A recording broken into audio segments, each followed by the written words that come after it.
Hai semua, selamat petang, salam sejahtera Malaysia. Saudara-saudara, tuan-tuan dan puan, sebelum ini kita digemparkan dengan penubuhan RCI untuk menyiasat Tengku Maimun dan hakim yang terlibat dengan keputusan hukuman yang dijalani oleh bekas Perdana Menteri Datuk Seri Najib Razak ataupun lebih dikenali sebagai Bosku. Akhirnya, satu pendedahan SPRM hari ini yang amat mengejutkan. Dalam satu artikel dari Sinar Harian, SPRM akhirnya membuat pendedahan yang mengejutkan. Bagi saya ini pasti menggemparkan seluruh UMNO yang sangat menyayangi Najib Razak, bahkan kepada pengundi Najib Razak juga. Dalam satu artikel dari Sinar Harian, SPRM dapati Muhammad Nazlan langgar kod etika hakim. Kenyataan dari Azalina. Hakim Mahkamah Rayuan Datuk Muhammad Nazlan, Muhammad Ghazali didapati melanggar kod etika hakim dan mempunyai konflik kepentingan ketika mengetuai kes SRC International Sendirian Berhad melibatkan bekas Perdana Menteri Datuk Seri Najib Tun Razak. Perkara itu disahkan Menteri di Jabatan Perdana Menteri, Undang-Undang dan Reformasi Institusi, Datuk Seri Azalina Othman Said, berdasarkan hasil siasatan Suruhanjaya Pencegahan Rasa Malaysia, SPRM terhadap Muhammad Nazlan. Baru-baru ini juga kita mendengar Ketua Suruhanjaya Pencegahan Rasa Malaysia yang menghantar laporan ataupun surat kepada Tengku Maimun, kepada Ketua Hakim Negara, menyebut nama Hakim Nazlan yang dikatakan terlibat dengan satu salah laku, dan akhirnya hari ini disahkan oleh Menteri di Jabatan Perdana Menteri Datuk Seri Azalina Othman Said. Dalam artikel ini memetik laporan portal berita FMT. Azalina mengesahkan Muhammad Nazlan telah melanggar kod dan mempunyai konflik kepentingan menerusi surat bertarik 20 Mac kepada Peguam Bela Syafiee dan Co. Azalina berkata, ia berdasarkan salinan laporan penemuan SPRM bertarik 20 Februari lalu yang dipanjangkan oleh agensi itu kepadanya. Azalina dilapor menjawab surat daripada Peguam Bela Najib bertarik 15 Mac yang bertanya sama ada SPRM menulis kepada Ketua Hakim Negara Tun Tengku Maimun Tuan Mat untuk mengesyorkan supaya prosiding tata tertib dimulakan terhadap Muhammad Nazlan berhubung pengendaliannya dalam kes SRC. Dalam surat itu, firma guaman berkenaan bertanya sama ada SPRM pada dasarnya membuat kesimpulan bahawa Muhammad Nazlan melanggar kod etika hakim dan mempunyai konflik kepentingan. Dalam surat balas kepada firma guaman itu, Azalina berkata beliau boleh mengesahkan persoalan-persoalan yang dikemukakan telah dijawab secara afirmatif. Sebelum ini, surat yang didakwa daripada Ketua Pesuruhjaya SPRM Tan Sri Azam Baki kepada Tengku Maimun tersebar di media sosial beberapa hari selepas Mahkamah Persekutuan Putrajaya menolak permohonan bekas Presiden UMNO untuk menyemak sabitan dan hukumannya. Surat yang bertarik 20 Februari itu menyatakan siasatan SPRM mendapati terdapat isu salah laku oleh Muhammad Nazlan yang perlu dipertimbangkan oleh Ketua Hakim Negara. Jadi tuan-tuan dan semua, ini menjadi persoalan ramai orang.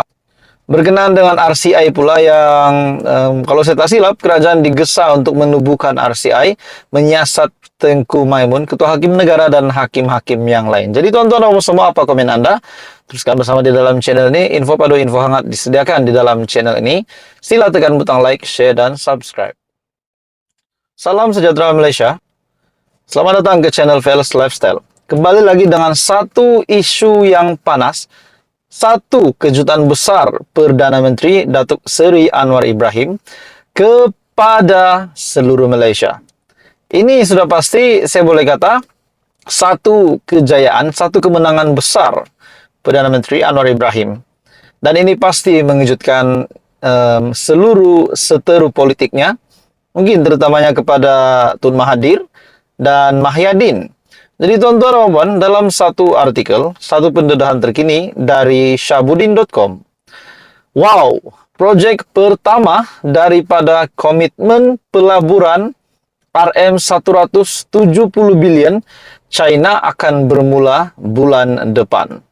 Artikel ini diterbitkan pada 5 April. Perdana Menteri Anwar Ibrahim berkata, salah satu proyek daripada rekod komitmen pelaburan bernilai RM170 bilion dari China itu dijangka dimulakan seawal bulan depan.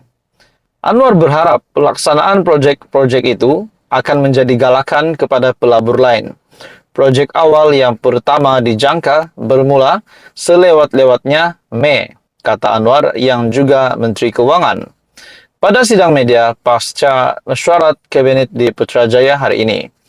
Ini akan memberi dorongan kepada pelabur selain mereka yang menandatangani Memorandum Persefahaman ataupun MOU, bermakna pelaksanaannya perlu disegerakan.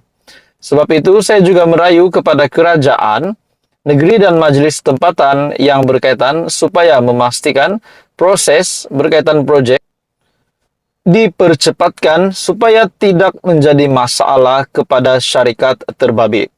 Peraturan dan undang-undang mesti ditentukan dan dipatuhi sepenuhnya dan semua kajian daripada jabatan itu mesti diselesaikan.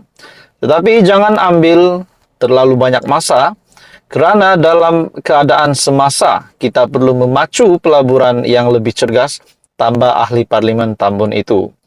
Minggu lepas, Anwar ketika lawatan 4 harinya ke China, memperoleh komitmen pelaburan bernilai RM170 bilion, yang mana ia merupakan yang terbesar bagi Malaysia sehingga kini. Sebanyak 19 MOU telah ditandatangani antara syarikat Malaysia dan China. Antaranya, kata Anwar, adalah pelaburan dianggarkan RM80 bilion oleh Rong Seng Petrochemicals Co. Ltd. dalam kilang penapisan petrokimia. Beliau juga berkata, pembuat kereta Zhejiang Geely Holding Group ataupun Geely akan melabur RM2 bilion pada mulanya dan kemudiannya akan meningkatkan jumlah itu sehingga RM32 bilion. Anwar juga telah memberitahu Akhbar bahawa beliau akan mempengerusikan mesyuarat khas mengenai pelaburan RM170 bilion bagi memastikan pelaksanaan projek-projek itu lebih berkesan.